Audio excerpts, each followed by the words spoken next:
سلامن طعنان نخلهم تختاتلتي يخون اندابلكو ناوناي لما عنت مدبي كاتو امناي لما عنتي مدبي كم تلمود نعهم نتختاتلتي يمهريو إلى حسبكو مدب حيزلكم مسئلخو ناي لما عنتي مدبي زلعلو أبوان صوتا وركب متلو كيدخمة ننوح دقائق داويلو نخصن نحز حجزو 4 بقليلو أبجزانا نرخبهم عينت مجبتات كنرينا إذن كاتيلا زحبرلكم 4 مجبتات بقليلو نرخبهم كوينو جنا نمتلو أبوان صوتا وركب كم حسين أتريرهم صوتا وركب نخنفتم زحجزنا أيام إنمن يوم كما إناخا كنت كاملهم زبل حساب أسفح بيلا هنرينا اسكاب نمدبي فتسامة حابيركم نصنحو نزي channel حدش تزخونكم سبسكرايب بمقبارن نتانا يدو الملكت حانت شعب بمكان استفلاليو ناي صوتا وركب ناي تعنا كمون ناي حدارن ناي فقرن هيوت information ترخبلو channel سدرا نختكونو بخبرن حتد مدبنا نبزحات بصيحو بزحات حواتنا تمهرتي نخوصدلو لايك جيركم جمرو سدران زخونكم اني ندامسكنكو نام مدبي كملس كم زفلت ابدأ كتبعتيو كابزقاتمو 3 عينت ناي صوتا وركب سنفت اتحاده متلو دو ناي زمبالن قلتيفو ناي مودا صقمن يو صوتا وركب ناي مفصام دليت اندهالوكم متلوهم دو زي بلالكم دو يلون قلتيفو زورقكم دق تبعتيو ኣለኹም እዚ ካብ ናይ ጾታ ውርክብ ስንፈት እቲ ሓደ ዓይነት እዩ እዘን ቀፂልና ንሪኤን ምግብታት መትለኹም ደው ንኽብልን ንነዊሕ ደቃይቕ ደው ኢሉ ስርሑ ብዝግባእ ንኽሰርሕን ከምኡ እውን ካብዚ ብተወሳኺ ቀልጢፍኩም ንኸይተፍስሱን ናይ ጾታ ውርክብ ስምዒትኩም እንተሞይትኩም እውን سمعتكم زلعلو عينت مجبتات يوم قدمي نابتن مجبتات متاوي جنا أبناء صوتا وركب هيوتكم كبير صعبين كبتصح زخيل نبزحات سباتون زجود زلو حدا نجرلو إذا دما تنشن ويدما چنقت نبلويو فلما الناس نجر زون كتطفئوا لكم استفلاليو ناي سراح ناي حدار ناي نبرا ناي سدرا كوتاس استفلاليو تنشن چنقت كهلوكم يخيليو ناب صوتا وركب سنفت كأتوكم سلازخيل كابتن شن ጭንቀት ክትርሕቁ ኣለኩም ነዚለ ናብ ተቀዳማይ ምግቢ ከኣቱን ተለኹ እቲ ቀዳማይ ንሪኦ ጻዕዳ ሽጉርቲ እዩ ጻዕዳ ሽጉርቲ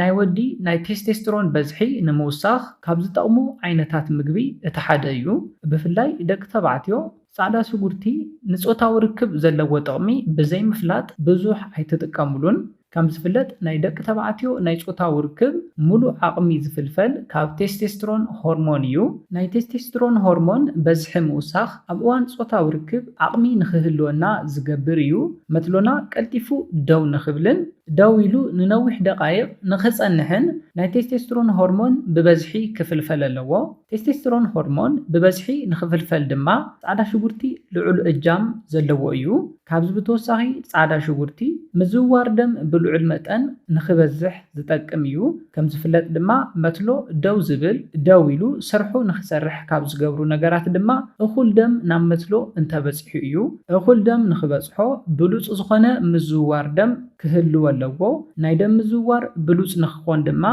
سعدا شغورتي بلعل اجام زلوو ايو سلازخونه اتقداماي متلو كم حاسين زترر ويدما زتنكر بصوتاو ركب جغانو نختكونو زغبركم دما سعدا شغورتي سلازخونه ኣብ ሕድሕድ ምግብኹም እንዳተጠቀምኩም ክትበልዑ ኣለኩም ጻዕዳ ሽጉርቲ ንደቂ ተባዕትዮ ጥራሕ ዘይኮነስ ንደቂ ኣንስትዮ እውን ጥቕሚ ኣለዎ እዚ ድማ ብልዕትኽን ንኸይደርቕ ራሕሲ ንኸፍልፍል ዝሕግዘክን እዩ ከም ዝፍለጥ ሓንቲ ጓል ኣንስተይቲ ንጾታዊ ርክብ ድልውቲ ክትከውን እንተላ ብልዕታ ራሕሲ የፍልፍል እዩ እዚ ዝኸውን ድማ መትሎ ናብ ብልዕተን ክኣቱ እንተሎ ቃንዛ ንኸይስምዐክን ንምክልኻል እዩ ቃንዛ እንተዚሃልዩ ድማ ዕግበት ኣሎ ብልዕትኽን እንተነቂጹ ጾታዊ ርክብኩም ቃንዛ ዝመልኦ እዩ ዝኸውን ቃንዛ እንተሃልዩ ድማ ዕግበት ዘይሕሰብ እዩ ዝኸውን ስለዝኾነ ጻዕዳ ሽጉርቲ ብእኹል በዝሒ ኣብ ሕድሕድ ምግብታትኩም እንዳኣተኹም ክትበልዑ ኣለኩም ኣብ መበል ካልኣይ ንሪኦ ንመትሎ ከም ሓፂን ዘትርር ምግቢ ድማ ቀይሕ ሽጉርቲ እዩ ቀይሕ ሽጉርቲ እውን ልክዕ ከም ጻዕዳ ሽጉርቲ ንናይ መትሎ ጥንካረን ትረትን ኣገዳሲ እዩ ቀይሕ ሽጉርቲ ስርሑ እንታይ እዩ ልብና ብዝግባእ ደም ንኽዝርግሕ ንምግባር እዩ ቅድም ኢለ ከም ዝሓበርኩልኩም እውን መትሎ ደው ዝብልን ንነዊሕ ደቃይቕ ክጸንሕ ዝኽእልን እኹል ደም ናብኡ ክበጽሕ እንተሎ እዩ እኹል ደም ንኽበጽሖ ድማ ልቢ ስርሑ ብዝግባእ ክሰርሕ ኣለዎ። ነዚ ድማ ቀይሕ ሽጉርቲ ብእኹል በዝሒ ክትበልዑ ኣለኩም። ስለዝኾነ ኣብ ናይ ምትለኹም ትረት ጥንካረ ኣገዳሲ ዝኾነ ምግቢ ቀይሕ ሽጉርቲ ስለዝኾነ ብዝግባእ ተጠቐምሉ። ኣብ መበል ሳልሳይ ንሪኦ ንመትሎ ከም ሓፂን ዘትርሮ ዘጥንክሮ ንነዊሕ ደቓይቕ ደው ኣቢሉ ዘጽንሖ ኣራንሺ እዩ። ኣራንሺ ብቐሊሉ ኣብ ቀረባና ንረኽቦ እዩ። ንናይ መትሎ ጥዕናን ትረትን ኣገዳሲ ዝኾነ ፍሩት እዩ። ኣራንሺ ኣብ ውሽጡ ናይትሪክ ኦክሳይድ ኣለዎ። እዚ ናይትሪክ ኦክሳይድ ናብ መትሎኹም እኹል ደም ንኽበጽሕ ይሕግዝ እዩ። ደቂ ተባዕትዮ እኹል በዝሒ ኣራንሺ ኣብዚሕኩም እንተበሊዕኩም ኣብ ውሽጥኩም ዝህልው ናይ ናይትሪክ ኦክሳይድ ይውስኽ እዩ። እዚ ድማ እኹል ደም ናብ መትሎኹም ንኽበጽሕ ይሕግዘኩም እዩ። እዚ እንተኾይኑ ድማ መትሎኹም ደው ንኽብልን ንንውሕ ዝበለ ደቓይቕ ስርሑ ብዝግባእ ንኽሰርሕን ዝሕግዘኩም እቲ ሳልሳይ ዓይነት ምግቢ ስለዝኾነ ኣራንሺ እውን ብዝግባእ ኣብ መዓልታዊ ምግብታትኩም ከይፈለኹም ክትምገብዎ ኣለኩም። ኣብ መበል ራብዓይን ናይ መወዳእታ ንሪኦ ብቐሊሉ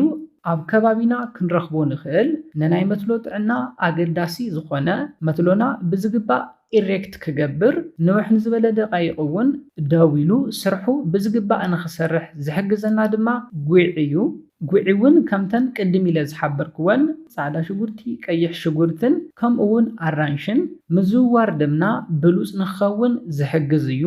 ብፍላይ ድማ ናይ ጉዕ ፍልይ ዘብሎ ንብለድ ሴላትና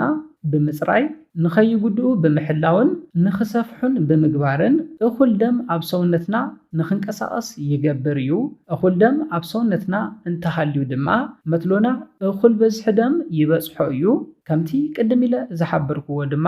እኹል ደም ንመትሎና እንተበጽሒዎ ልክዕ ከም ሓፂን ንኽተርር ንኽጥንክር ብምግባር ብዝግባእ ስርሑ ንነዊሕ ደቓይቕ ንኽሰርሕ ዝገብር እዩ። ስለዝኾነ ንጉዕ እውን ብዝግባእ ንኽጥቀምሉ ክሕብረልኩም ይደሊ። እዘን 4 ኣገደስቲ ምግብታት ኣብ ናይ መዓልታዊ ኣመጋግባኹም ብዘይምፍላይ ናይ ጾታዊ ርክብ ዓቕምኹም ብዕጽፊ ክተውስኹ ትኽእሉ ኢኹም። ብፍላይ ድማ ምስ በዓልቲ ቤትካ ምስ ኣፍቃሪትካ ጾታዊ ርክብ ንምፍጻም ድሌት እንዳሃለወካ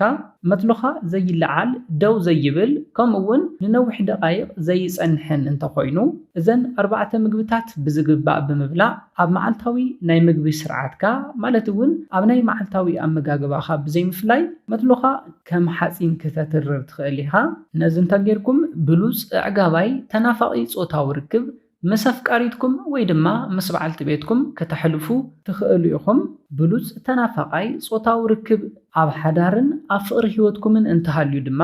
ናይ ፍቕርን ናይ ሓዳር ህይወትኩምን ምክብባር ምንፍፋቕ ምትሕልላይ ዝመልኦ እዩ ዝኸውን። ስለዝኾነ እዘን 4 ምግብታት ንኽትጥቀሙለን እንዳሓበርኩ ናይ ለማዓንቲ መደበይ በዚ ክዛዝም ካብ ናይ ለማዓንቲ መደበይ ዝኾነ ሓድሽ ነገር ከም ዝሓስኩም ተስፋ ይገብር። ነዚ ቻነል ሓድሽቲ ዝኾንኩም ሰብስክራይብ ብምግባርን ነታ ናይ ደውል ምልክት ሓንቲ ሻዕ ብምንካን ዝተፈላለዩ ናይ ጾታዊ ርክብ ናይ ጥዕና ከምኡውን ናይ ሓዳርን ናይ ፍቕርን ህይወት ኢንፎርሜሽን ትረኽብሉ ቻነል ስድራ ንኽትኮኑን ከተተባብዑናን ብኽብሪ ንሓትት። መደብና ናብ ብዙሓት ኣሕዋትና በፂሑ ብዙሓት ኣሕዋትና ትምህርቲ ንኽወስድሉ ላይክ ሼር ምግባርኩም ኣይትረስዑ። ሓሳብ ርእቶኹም ንቻነልናን ንመደብናን ንምዕባይ ስለ ዝሕግዘና ሓሳብ ርእቶኹም ብኮሜንት ተብጽሑና። ብኻሊ መደብ ብኻሊ ሓሳብ እስካብ ንራኸብ ሰላምን ጥዕናን ንኹላትና የቐኒየለይ።